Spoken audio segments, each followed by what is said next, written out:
So one of the things to consider when making an offer on a property is the settlement period. Now, for those of you who don't know, the settlement period is basically how long from the purchase date until you actually take control of the property.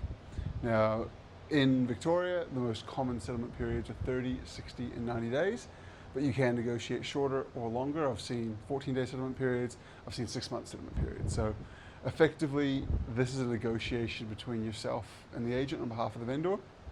But the reason why it's important is twofold. So one is for yourself.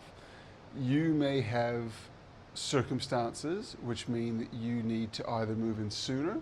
For example, you are currently renting and your lease is running out. You'll be quite motivated to have a 30 or 45-day settlement, for example, so that you can move into the new property before your lease runs out. Conversely, you might have a strong motivation for a longer settlement. If you've got a property that's selling, or if you need time to get your ducks in order, you may want a 60, 90, 120-day settlement. So the first thing to consider is, I guess, how does it affect your life? Because the timing of the settlement can make quite a big difference in terms of, I guess, the logistics of the transfer. The second thing, though, is how does it affect the vendor? Because, like you, they're a person at the other end of this transaction.